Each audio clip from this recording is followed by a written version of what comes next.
Ela parou, congelada sob as luzes do palco, as mãos trêmulas agarrando o microfone. Sussurros se espalharam pela multidão, risadas disfarçadas de curiosidade. Seus sapatos estavam desgastados demais para aquele tapete. Seu vestido não brilhava como o das outras. Ela não pertencia àquele lugar. Todos esperavam que ela engasgasse, que se encolhesse. Mas então ela fechou os olhos. E algo aconteceu que ninguém naquela sala jamais esqueceria. Larissa Silva nunca deveria ter subido naquele palco. Não fazia parte do programa, não usava o vestido certo e certamente não era a ideia de ninguém para um grande final. Ela estava lá para ajudar nos bastidores, quieta, invisível e facilmente ignorada. Mas quando a aluna favorita do professor Antunes perdeu a voz minutos antes do ato de encerramento, ele se virou e apontou para Larissa, não porque acreditasse nela, mas porque achava que ela iria fracassar. Ele chamou aquilo de uma chance. Mas todos sabiam o que realmente era, um teste que ela nunca deveria passar. E ainda assim, Larissa caminhou até aquele palco. Não por autoconfiança, mas porque algo dentro dela se recusava a ficar em silêncio por mais tempo. Esta é a história de como uma garota esquecida se tornou inesquecível. De como uma única voz, trêmula, hesitante e pura, forçou uma sala inteira a escutar. Mas naquele momento, Larissa não tinha ideia do que estava prestes a acontecer. Larissa Silva tinha aprendido a ser pequena. Não em tamanho, embora fosse miúda para a idade, mas em presença. Movia-se silenciosamente pelos corredores do Colégio Monte Claro, mantendo os olhos baixos e a voz ainda mais baixa. Seus sapatos rangiam no chão encerado, e cada vez que isso acontecia, ela se encolhia, como se pedisse desculpas por ocupar espaço. Tinha 10 anos, mas seus olhos carregavam o peso de quem vira demais. Cedo demais. Seus pais morreram num acidente de carro quando ela tinha 3 anos. Desde então, vivia com sua tia-avó, tia Vera, num apartamento de 1 quarto sobre uma lavanderia na periferia de São Paulo. Tia Vera era durona, missa todo domingo, faxina todo sábado. Mas amava Larissa com toda a força e nunca a deixava esquecer disso. O que Larissa mais amava no mundo era música. Não os sucessos do TikTok ou canções pop chamativas. Ela ouvia discos antigos, Nina, Mahalia, Aretha, músicas que sua tia-avó tocava enquanto passava roupa. Músicas com dor e poder nelas.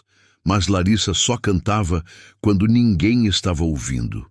Murmurava baixinho enquanto dobrava roupas. Sussurrava letras enquanto esperava o ônibus. À noite, quando o mundo ficava quieto, ela cantava suavemente em seu travesseiro, como um segredo que só as estrelas podiam ouvir. Na escola, ela era uma das 5 bolsistas. Todos sabiam, não porque fosse anunciado, mas porque tudo nela dizia que não se encaixava. Sua mochila era de segunda mão. Seu lanche era embalado em sacolas de supermercado reaproveitadas. Era educada, pontual e invisível. Às vezes, as outras garotas riam alto demais quando ela passava. Às vezes, os professores elogiavam seu trabalho, mas nunca a chamavam na aula. Uma vez, durante a aula de apreciação musical, ela mencionou Billie Holiday como sua vocalista favorita. E um garoto, no fundo, perguntou se essa era sua avó. A turma riu. Ela nunca mais respondeu a uma pergunta naquela aula. No Colégio Monte Claro, Larissa tinha um lugar. Não era na primeira fila, não era no palco, era no fundo, onde as luzes não alcançavam. Mas isso foi antes da noite do baile de inverno, antes que o microfone fosse empurrado em suas mãos, antes que a escola inteira parasse de fingir que ela não estava lá. Tudo começou com uma solista desaparecida.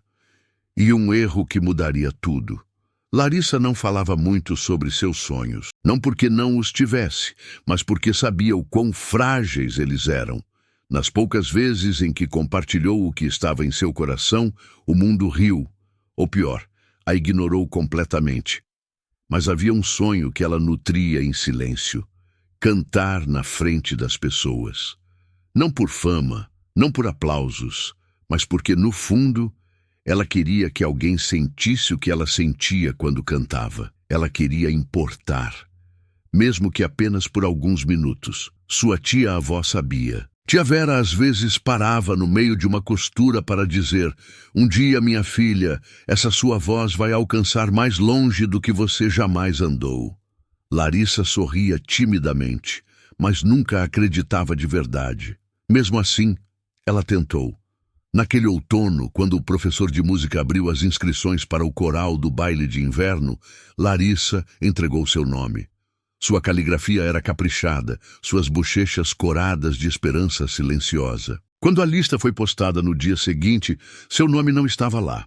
Ela esperou depois da aula para perguntar, gentilmente, se havia ocorrido algum engano. O professor hesitou. Depois disse com um sorriso gentil, mas tenso: querida, estamos incluindo apenas alunos do programa vocal avançado este ano. Mas se você quiser, pode ajudar com os figurinos nos bastidores. Não foi cruel, mas cortou fundo. Larissa assentiu, agradeceu e saiu com os olhos fixos no chão. Naquela noite, em casa, ela sentou na beira da cama e sussurrou: está tudo bem, talvez na próxima vez. Tia Vera a ouviu e, com raiva contida, disse: talvez na próxima vez eles te ouçam como eu te ouço. Mas Larissa não tinha tanta certeza. Na escola, ela continuou aparecendo. Ajudou a organizar partituras, passou roupões e etiquetou sacolas plásticas de figurinos. Sorria quando lhe diziam o quão ótima ajudante ela era. E toda noite ia para casa e cantava em seu travesseiro baixo o suficiente para que seu próprio medo não pudesse ouvi-la. No dia anterior ao baile, Larissa demorou-se perto da porta do palco mais do que o normal. Observou a solista ensaiar. Uma garota com postura perfeita, cabelo perfeito, confiança perfeita. Larissa não a invejava. Apenas desejava que alguém tivesse lhe dado uma chance de ser vista também. Ela não sabia que essa chance estava chegando, mas não da maneira que ela imaginava, e não pelas razões certas. O baile de inverno no Colégio Monte Claro era mais do que um simples evento escolar. Era uma performance de prestígio, elegância e exclusividade. Cadeiras de veludo ocupadas por pais ricos, luzes de fada enroladas em colunas brancas e uma recepção com buffet que cheirava a queijos finos e reputação polida. Larissa estava atrás da cortina, segurando uma prancheta. Ela não deveria se apresentar, apenas ajudar. Sua tia-avó havia passado seu melhor vestido na noite anterior. Algodão amarelo claro, um pouco curto nos tornozelos, mas limpo e impecável. Ela o usava com orgulho, mesmo que ficasse nas sombras. O ato final da noite deveria ser um solo. Beatriz Vasconcelos. Beatriz era tudo o que a escola adorava. Filha de um vereador, a melhor da turma de canto avançado e escolhida para representar os valores do Monte Claro. Mas 30 minutos antes da chamada ao palco, Beatriz perdeu a voz. O pânico se espalhou pelos bastidores como fogo em capim seco. A coordenadora agarrou seu headset. O professor Antunes chegou, carrancudo. Ela não consegue cantar, sussurrou o professor de música. O professor Antunes suspirou bruscamente. E o que você quer que eu faça? Cancele o final na frente dessas pessoas? Larissa ficou quieta no canto, organizando programas extras em pilhas. Ela não estava tentando ouvir, mas seus ouvidos captavam tudo. O professor Antunes se virou. Seus olhos pousaram nela como um problema que ele acabara de resolver. Você, disse ele. Silva, certo? Ela congelou. Sim, senhor. Você canta, não canta? Já ouvi você cantarolando pelos corredores. A garganta de Larissa apertou. Às vezes, em casa. Bom o suficiente, você vai encerrar o show. A sala ficou em silêncio. O professor de música gaguejou. Ela não está no programa. Ela não ensaiou. O professor Antunes levantou a mão. É uma escola de oportunidades, não é? Vamos dar à bolsista um momento para brilhar. Ele sorriu com desdém. A palavra oportunidade soou como zombaria. Larissa queria desaparecer, mas seu corpo assentiu antes que seu cérebro pudesse objetar. Quando seu nome foi anunciado, uma ondulação percorreu a plateia. Larissa quem? Sussurrou uma mulher. Ela é do programa de inclusão? Murmurou outra. Pensei que este fosse o final, não uma peça de caridade, disse um homem perto da frente. Larissa subiu ao palco. O holofote parecia mais quente que o sol. Seus sapatos batiam suavemente no chão. O microfone era muito alto. Seus dedos tremeram enquanto ela o ajustava. Na última fileira, tia Vera inclinou-se para a frente, agarrando sua bolsa com força. O silêncio não estava cheio de expectativa. Estava carregado de dúvida, desdém. Larissa podia sentir isso em seus ossos. Ela fechou os olhos e tentou respirar. Mas o ar estava denso de julgamento. Lembrou-se do sorriso do professor de música quando ele disse: "Você pode ajudar nos bastidores." Lembrou-se do garoto que riu dela por gostar de jazz. Lembrou-se do quanto tia Vera trabalhava duro só para colocá-la naquela escola. Ela queria correr, queria chorar, queria acordar, mas acima de tudo, não queria decepcionar sua tia-avó. E em algum lugar no fundo de sua mente, uma memória silenciosa surgiu. Uma noite, semanas atrás, ela estava cantarolando na pia enquanto secava a louça. Tia Vera se virou, colocou a mão em seu ombro e disse: "Mesmo que o mundo não queira te ouvir, você canta, minha filha, porque o mundo não decide se sua voz importa, você decide." Então Larissa ficou ali, mãos trêmulas, coração batendo forte, e ela cantou. A primeira nota mal deixou seus lábios. Era suave, quase um sussurro. Uma única linha frágil flutuando em uma sala que não esperava sentir nada.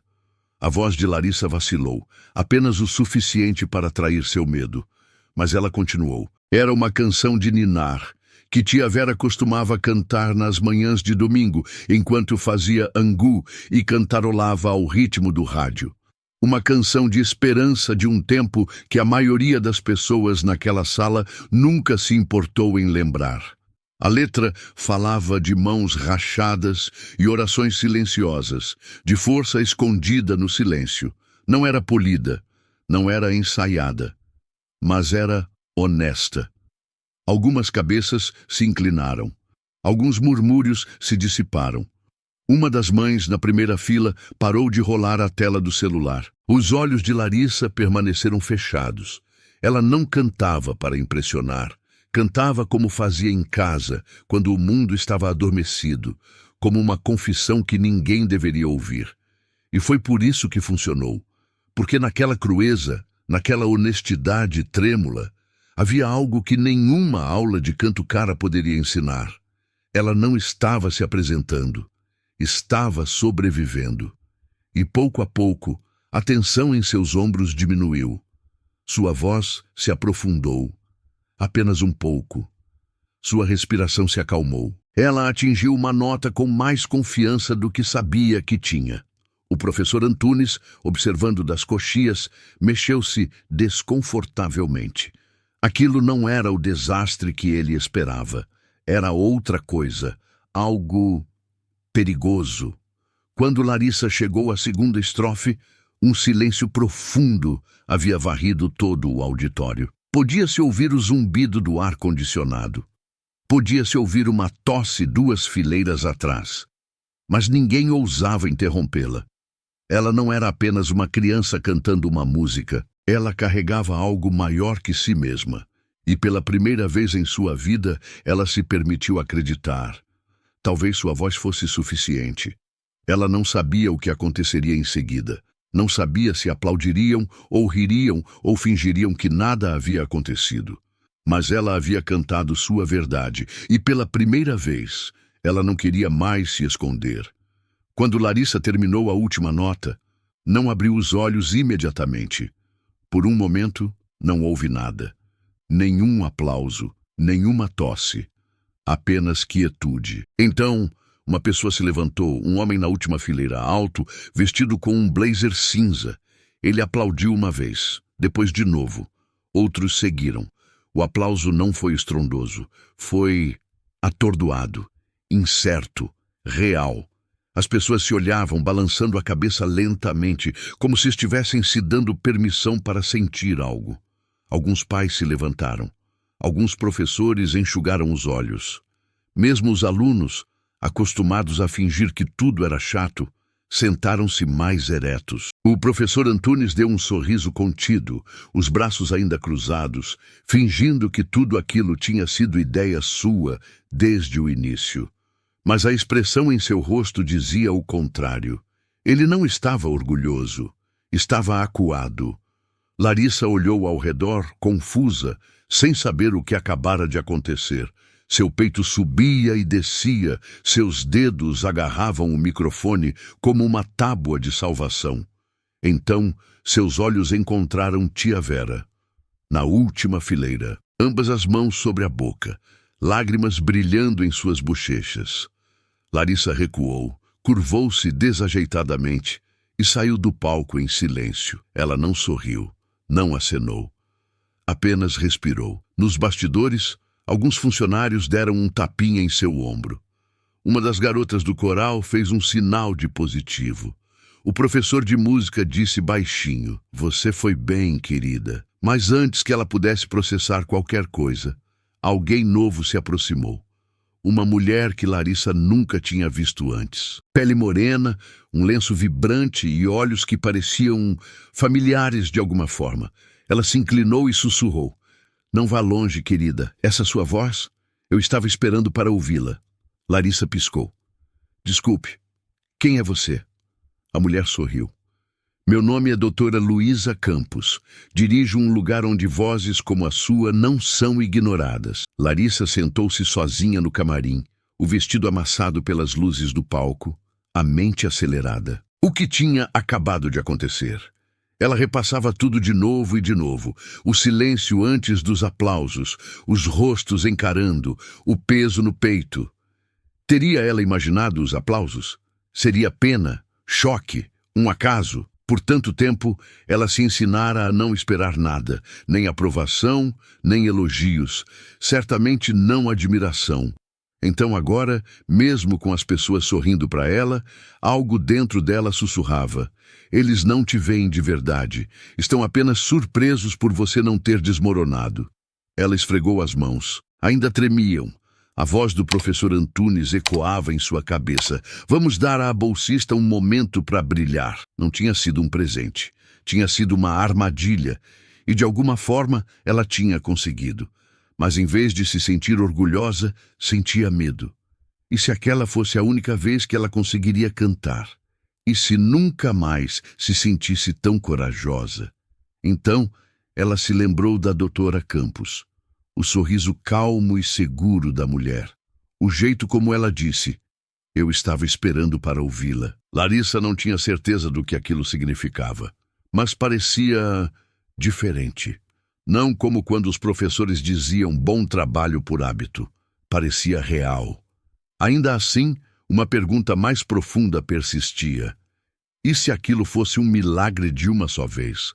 E se ela não pertencesse a lugar nenhum, nem nas sombras, nem sob os holofotes? Nesse exato momento, seu nome foi chamado novamente, desta vez não por um microfone, mas por uma voz que ela não esperava: Professor Antunes. Ele estava no corredor, aplaudindo lentamente. "Que surpresa, senhorita Silva", disse ele forçando um sorriso. "Não sabia que você tinha isso em você." Larissa não respondeu. Não sabia o que dizer. Parte dela queria agradecê-lo. Parte dela queria perguntar: "Por que eu?" Mas antes que pudesse decidir, a voz de uma mulher interrompeu. "Com licença", disse a doutora Campos, aparecendo atrás dele. "Esta jovem está comigo agora." Larissa se virou e, pela primeira vez naquela noite, sentiu-se segura. O saguão do Colégio Monte Claro fervilhava de conversas. Pais se reuniam em grupos elegantes, bebendo suco e trocando elogios. Embora naquela noite suas palavras soassem um pouco tensas. Alguns evitavam contato visual. Alguns perguntavam quem era aquela garota. Alguns fingiam que já sabiam. O professor Antunes estava perto da mesa da recepção, mãos postas para trás, tentando retomar o controle. Mas então, a doutora Campos deu um passo à frente. Ela não precisava de microfone. Sua voz tinha presença. "Boa noite", disse ela, sorrindo. "Eu não planejava falar esta noite, mas acho importante dizer algumas palavras, porque algo extraordinário aconteceu naquele palco." A sala se aquietou. Aquela jovem, Larissa Silva, não estava programada para se apresentar. Ela não foi treinada pelo programa vocal desta escola. Ela não vinha de uma longa linhagem de doadores ou ex-alunos. Mas ela se levantou, despreparada, sem apoio. E ainda assim, entregou algo honesto e inesquecível. O professor Antunes se mexeu. "Claro, estamos orgulhosos de todos os nossos alunos", começou ele. A doutora Campos se virou para ele gentilmente, mas com firmeza. "Com todo o respeito, senhor, acho que nós dois sabemos que ela não deveria ter sucesso esta noite. Ela recebeu o holofote não como um presente, mas como uma aposta." Sussurros se espalharam pela multidão. "Mas aqui está a beleza disso", continuou a doutora Campos. "Às vezes, o que se destina a te quebrar torna-se a própria coisa que te mostra quem você é." Ela se virou de volta para o público. "Eu dirijo uma fundação para jovens artistas vocais, particularmente aqueles que foram negligenciados. E estou aqui para dizer publicamente que Larissa Silva tem um lugar lá, uma bolsa integral, treinamento particular, mentoria, não por pena, mas por poder." Houve uma pausa. Então, aplausos. Não educados, mas reais. Larissa estava perto do fundo, as bochechas quentes, os dedos cerrados. Ela nunca tinha sido o centro de nada antes. O professor Antunes aproximou-se dela depois, tentando se recuperar. "Muito bem, Larissa", disse ele. "Você realmente nos surpreendeu." Ela olhou para ele e, pela primeira vez, não se encolheu. "Eu não cantei para o senhor", disse ela suavemente. Então, se virou para a tia Vera, que acabara de entrar, o rosto brilhando de orgulho. As duas se abraçaram ali mesmo, na frente de todos, sem vergonha, sem medo, apenas amor. Enquanto a sala começava a se mover novamente, enquanto as conversas recomeçavam, a doutora Campos se aproximou. "Pronta?" ela perguntou. Larissa hesitou, não porque estivesse com medo, mas porque estava escolhendo. Então ela assentiu. "Estou pronta." E assim, uma garota que havia sido empurrada para a beira do palco entrou em seu futuro de cabeça erguida. As semanas seguintes pareceram uma nova estação na vida de Larissa. Ela ainda frequentava o Colégio Monte Claro todas as manhãs, passando pelos mesmos pisos brilhantes, os mesmos uniformes impecáveis, os mesmos olhares curiosos. Mas algo estava diferente. Ela estava diferente. Não andava mais com os olhos baixos. Não se encolhia quando chamada. Não pedia desculpas por ocupar espaço. Todas as tardes, ela viajava pela cidade até o Instituto Som en Alma, onde a doutora Campos a recebia não como um projeto, mas como uma artista. Lá, ninguém sussurrava sobre de onde ela vinha. Ninguém perguntava quem eram seus pais. Ela não era a bolsista, era Larissa. Apenas Larissa. Em uma de suas primeiras aulas, seu novo professor de canto entregou-lhe uma folha de letras e disse: "Você não tem que soar como ninguém, apenas diga a verdade com sua voz." E Larissa o fez. Canção por canção, ela se desapegou da ideia de que precisava ser pequena para ser aceita. Começou a acreditar que talvez sua voz não fosse um acidente. Talvez fosse a própria coisa que ela estava destinada a levar para o mundo. Pela primeira vez em sua vida, ela se sentiu vista não apesar de quem era, mas por causa disso. Ela não ficou famosa da noite para o dia. Não houve vídeos virais, nenhuma manchete. Mas, para Larissa Silva, a garota que uma vez cantava em seu travesseiro para que ninguém ouvisse, isso era mais do que suficiente. Porque às vezes, as histórias mais poderosas não vêm do palco mais barulhento. Elas vêm de uma criança que ousa falar, em uma sala que nunca foi feita para ouvi-la. Talvez você também já tenha sentido isso. Aquele momento em que a sala fica em silêncio, não porque você está sendo ouvido, mas porque finalmente percebem que você esteve ali o tempo todo. Talvez sua história ainda não tenha sido contada. Talvez sua voz ainda trema em particular. Mas acredite nisto. O silêncio não significa que você é invisível, e ser subestimado não te torna menor. Então me diga, você já teve que provar seu valor só para ter permissão para entrar na sala? Compartilhe sua história nos comentários. Alguém por aí pode precisar ouvi-la esta noite. E se esta história tocou algo em você, deixe um like. E se você acredita em segundas chances, em pequenas vozes se erguendo, em verdades que não podem ser ignoradas, inscreva-se no canal. Estamos apenas começando, e algumas das vozes mais poderosas, elas ainda estão esperando para serem ouvidas.